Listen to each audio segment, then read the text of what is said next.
em 2013, quando estavam as marchas as marchas pelos 20 centavos, e quando começou realmente a acontecer esse movimento que a gente vê hoje, o nascimento da direita, tudo começou nessas marchas lá em 2013, né? Antes todo mundo tinha vergonha de dizer que era de direita, a partir dessas manifestações que aconteceram, depois veio pra rua, o Movimento Brasil Livre, etc., que fundamentou o impeachment da Dilma, e a gente saiu pra rua para fazer isso.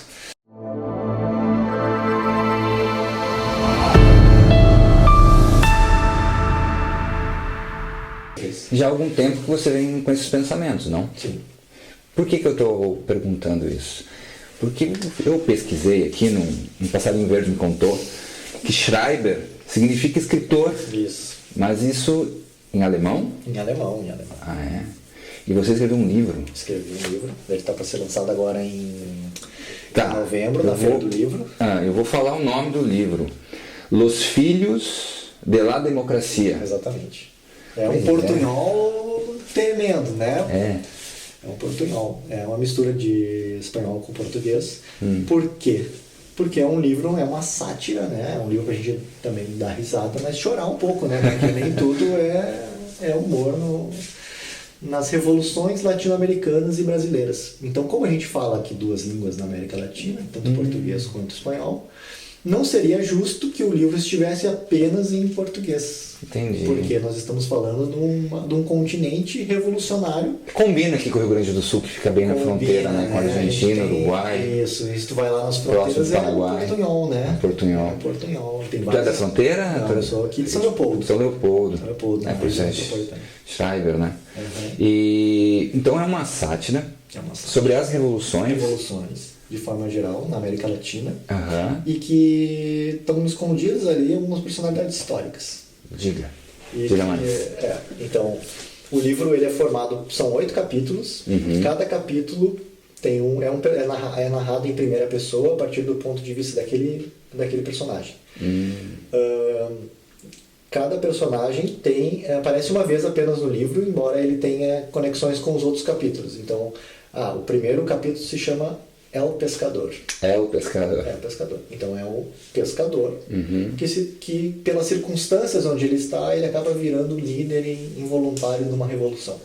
Uhum. Dentro de uma ilha que é uma ilha que representa, vamos dizer assim, literariamente a América Latina. É uma mistura de Cuba com Brasil, com não sei o que. Não, é um negócio assim. Então você está fazendo literatura? Eu escrevo literatura. Que legal.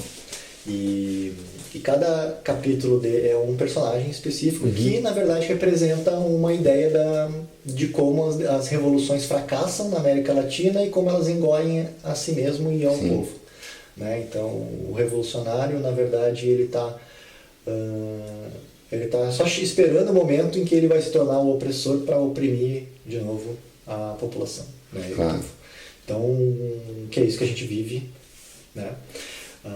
E uma das perguntas assim, uma das perguntas que eu recebi foi, poxa, por que tu não falou da ditadura militar, alguma coisa assim? E a resposta foi, por que eu deveria falar da ditadura militar? Muitas pessoas falaram da ditadura militar, muitas pessoas da minha idade, nossa idade, que não viveram a ditadura militar, falam da ditadura militar. Falam do período, das torturas, etc. Né? E esquecem das ditaduras que nós vivemos na América Latina. Nossa geração, eu nasci em 85. E aí se tu perguntar assim, por que o livro se chama Los Filhos da Democracia? Porque em 85 tem a redemocratização do Brasil.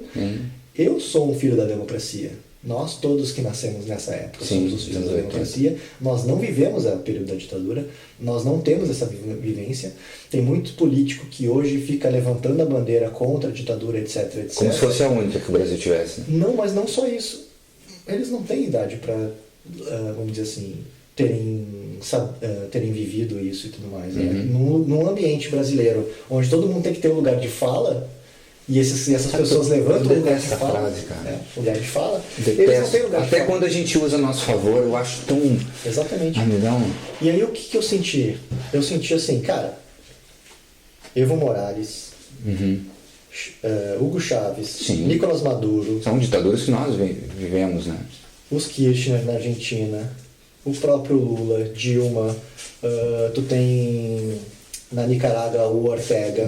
Tu tem, claro, não é o Fidel Castro, não é o Che Guevara, mas tu tem a ditadura cubana acontecendo ainda. Claro. Tu tem no Equador, na Colômbia hoje o Petro, que é um guerrilheiro. Ou seja, todas as pessoas que eram perseguidas ou de alguma forma eram contrárias à ditadura militar, quando chegaram ao poder fizeram o quê? A mesma coisa, porque eles já queriam fazer lá. Entendeu? Então assim, por que eu tenho que olhar para lá se a minha vivência, a minha experiência é essa? Porque a gente viveu isso. Assim, eu cresci e acho que praticamente todo mundo aqui cresceu, porque são 20 anos, mais de 20 anos de governo do PT. Você não quis falar da ditadura militar porque você quis falar de outras ditaduras. Isso. Pronto, acabou. Exatamente. Assim, simples. Podia ter falado da Getúlio Vargas também. Poderia, mas assim, não faz sentido. A minha geração, nós que somos os filhos da democracia, a gente tem que falar sobre o que a gente vive também. Porque isso é silenciado todos os dias. Perfeito. Porque as pessoas não são aptas, não são permitidas a falar sobre isso. Né? Seja por causa da censura, seja por causa da questão ideológica. Né? Tem eleições e a Venezuela é uma democracia relativa. Não são eleições que garantem a democracia. E tem uma coisa interessante, né? Não sei se você deve estar fazendo um segundo na América livro. Latina foram fraudadas em vários momentos. Mas nós temos algo novo, né, na história.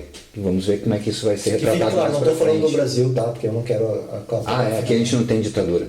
Mas a gente tem algo singular aqui, né? Que é um inchaço do Poder Judiciário. Sim. Né? E que muitos já chamam, de uma certa forma, de uma democracia relativa, onde o Judiciário influencia muito nisso. Se a gente, quem tiver a oportunidade tem que olhar a Venezuela, que é uma das coisas que... Até tu pode entrar no meu canal no fala aí. Instagram, Arthur Schreiber _, que lá tem vídeo todo dia que eu tento relacionar o que acontece no Brasil com outras coisas relacionadas à América Latina, que é o contexto geral histórico que eu fundamentei no livro. Sim. Então, assim, claro, o livro não vai tratar especificamente das ditaduras específicas da América Latina, mas é uma sátira, né? Tá tudo ali, embora a gente tenha que procurar de um jeito cômico, né? Enfim. E aí, se tu pegar Venezuela, Bolívia, Argentina, Colômbia, Nicarágua, etc., e depois olhar para o Brasil e vai dizer assim, poxa, qual a diferença? Tem um movimento acontecendo que é muito parecido. Por exemplo, em 2013, quando estavam as marchas